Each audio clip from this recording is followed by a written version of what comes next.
Time now. It's time. Time now. Here we go. For Blues America. It's Blues America time. Blues America time. The blues is a feeling. The blues is life. The blues is stories and legend. The blues is the heart and soul of America. It is our history and national standard. Everything started from the blues. It's time now for Blues America. Blues America, broadcasting coast to coast. Let's talk about the blues, shall we?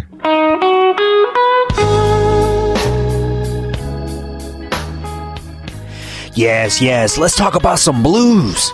This is your source for blues talk. A little blues show from Arizona, Blues America. I'm in charge of this mess, your humble host, your blues anchor. The guy behind the blues, Drew Verbis. Here's what you need to know. Blues America broadcasts weekly on the radio, from coast to coast, and worldwide on our streaming podcasts from PRX, iTunes, and online now at bluesamerica.com. The website also features blues junk, like the photo of the week, the blues news, and detailed program information. Contact the show at bluesamerica@gmail.com, like us on Facebook, and follow us on Twitter. Today on Blues America, famed blues singer and the world's leading blues shouter, Sugaray Rayford, from PRX, Public Radio Exchange. Thanks for listening. You're listening to Blues America. I'm that guy, Drew Verbis.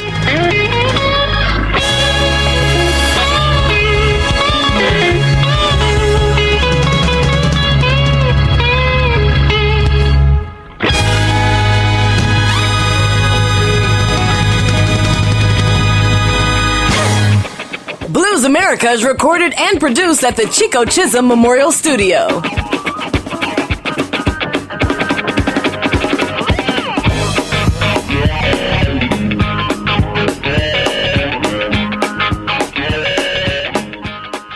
Today on Blues America, blues singer Sugaray Rayford. Critics and musicians regard Sugaray Rayford as today's #1 blues shouter. In fact, to realize the best comparison of him to other musicians, one would have to talk about famous blues artists of the past, like Jimmy Witherspoon, Big Mama Thornton, Jimmy Rushing, and Big Joe Turner. For nearly a decade, Sugaray fronted popular bands in Southern California before launching a solo career in 2010. His critically acclaimed sophomore release was on Delta Groove Records and featured a host of famed talent, including Kim Wilson and Kid Anderson. Sugaray is also a member of the all-star review project, The Manish Boys, appearing on their last 2 albums and winning a Blues Award in 2013. His talents have also been featured on albums like Igor Pravo's Way Down South and used on Hollywood television and movie films. He released his 3rd album, Southside, in 2015 and remains as one of the biggest artists in demand on the scene today. Please welcome Sugaray Rayford to Blues America.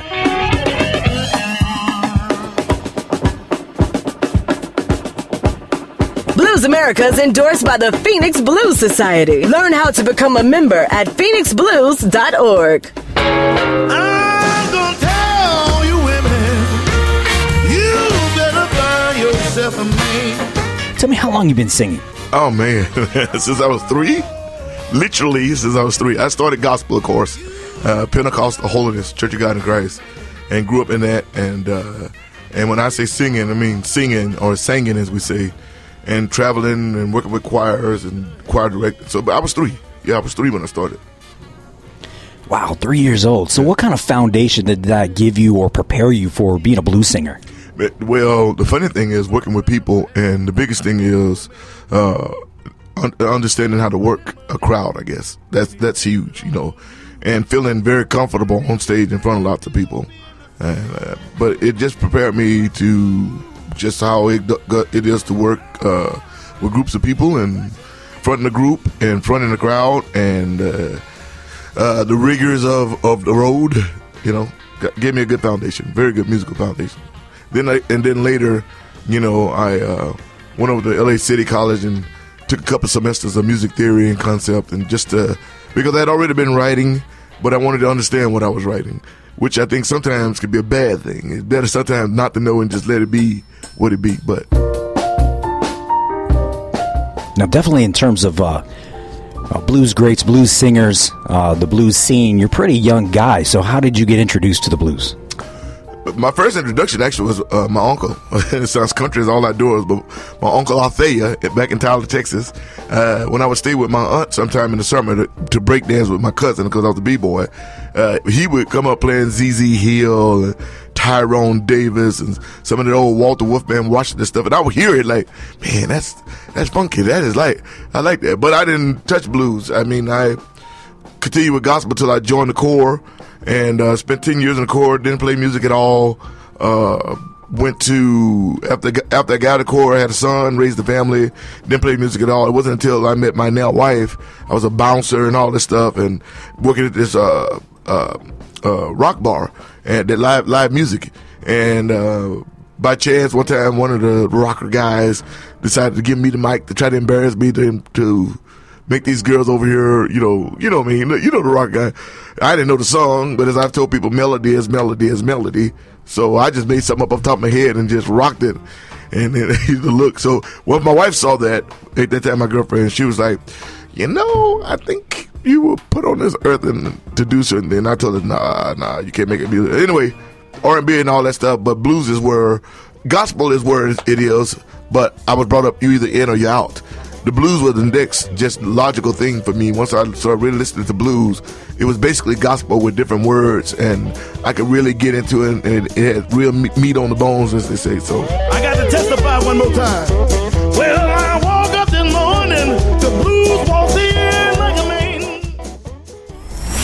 Blues America. Now that's some home cooking.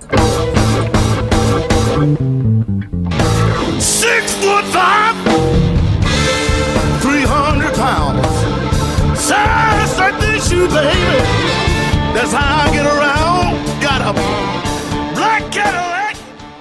Now, coming up, you were originally from Texas, and you grew up pretty poor. You had a rough time, some real trials and tribulations growing up. Has that really had an influence or an impact, maybe especially because blues is a passionate music? So has that had an impact in your professional career? Oh, most definitely, brother. I mean, we used to have saying in gospel, you can sing a lie just as good as you can tell a lie. What I mean by that is, when I'm singing about heartache or unbridled joy or the depths beyond the depths of pain, I really have something to pull from when I'm writing, when I'm singing.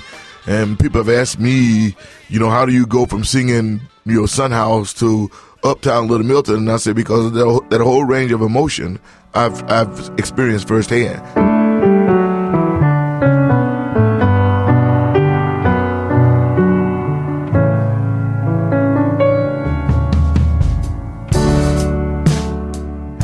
Everybody has hard times. Our mother was passing of cancer, and God bless her soul, I think she did the best that she could do with 3 kids. But, there were times that we would go 6-7 days with nothing to eat, missing months of school.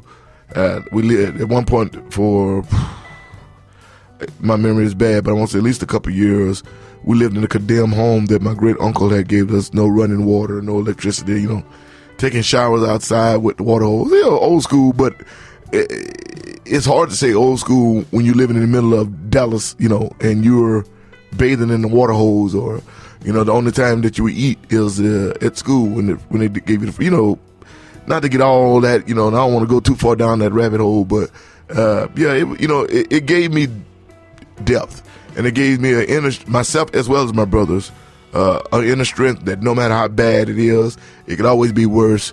So, we roll with the punches real well, and you can push us down, but we're real strong with getting back up, so. Yeah. Hard life lessons that I'm sure made you, 10 times a better person, really, in the end. So I'm sure your mother is here in spirit and very proud of you. If she was here physically, how do you think she would look at you now as a blues singer? She'd give me a hard time, my grandma, my mother would love it. My grandma would be kicking my butt. She knew I was a blues singer before she passed. That is who raised me, was Big Mama, my grandmother. But my mother was probably the greatest singer I've ever seen in my life. And she used to always tell me, you can't sing and you can't dance. You're not my child. I was like, and I used to be hurt, like, what? But, I've told people before that I strive sometimes in my head as I remember her singing and and the ability to reduce a church to tears, or to the ability to bring just this unbridled joy out of people, And I haven't gotten there yet, I don't think. I strive to have that type of power and understanding of emotion, because when you're a front person, people always talk about singing. As a front guy, though, it's more than that. It's emotion. It's being able to read the emotion of the people that are in front of you and being able to really lock into that and hold on to it like a pit bull on a pork chop,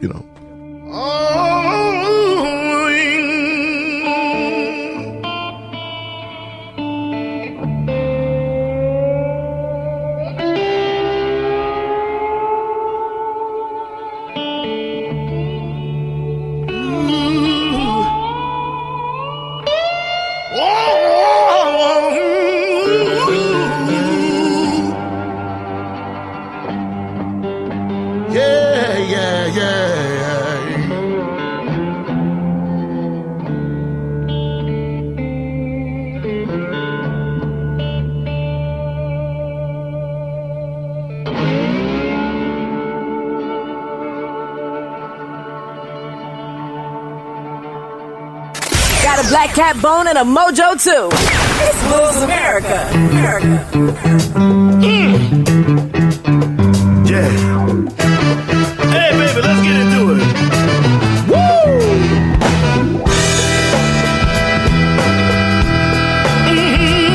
Yeah. Listen. Hey, Sugar Ray, so critics have favorably kind of labeled you as one of the top blues shouters on the scene today. And of course, a blues shouter in blues terms is really a term of endearment. Yeah. Kind of put you in some good company. Big Mama Thornton, Big Joe Turner, Jimmy Rushin. How do you feel about your singing style? I go back. I'm a blues shouter. I have a big mouth, but at the same time, for years and years and years, I did R&B. So I can also be smooth. But I take it as a huge compliment. Matter of fact, when someone came up and told me that not too long ago at the BMAs, they were like, you realize you're the only blues shouter left, and I was like, what? I didn't realize that there's very few people that are actually singing without a guitar or harmonica or piano, that are just standing in front of the crowd and letting it go. And I use this instrument or this that I've been given to my best ability, and people absolutely love it when I'm playing in front of 10 or 15,000 people, and I can walk off the mic and they can hear me. Yeah. It's like, whoa, the reaction is crazy. So, yeah, it's cool. And I call myself a blues shouter. That's what it is. So, but gospel was that way. Yeah. We had to sing. I mean, my last choir, I was 16, IYC, 350 choir members. So I'm the choir director, and I got to make myself heard over 350 people singing.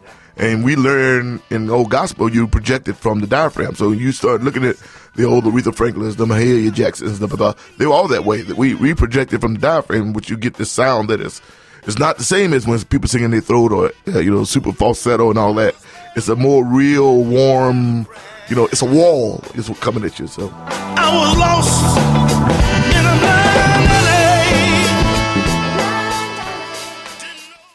Blues America, taking you down to the crossroads. You ready?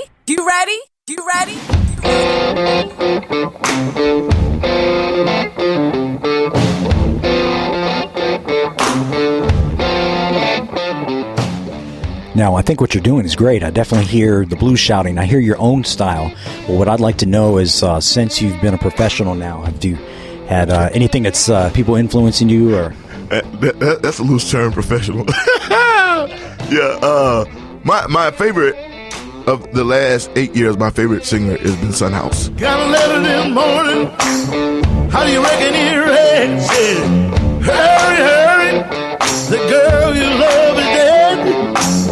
I got a letter this morning. How do you reckon he read? He read, hurry, the girl you love is dead. And something just about the way, not even his playing, his singing, and the depths of his singing. But I love that. I love Son House. I'm also a big fan of Little Milton and Etta James, Bobby Bland, of course, Tyrone Davis, ZZ Hill, as I mentioned earlier. There's a lot of people out there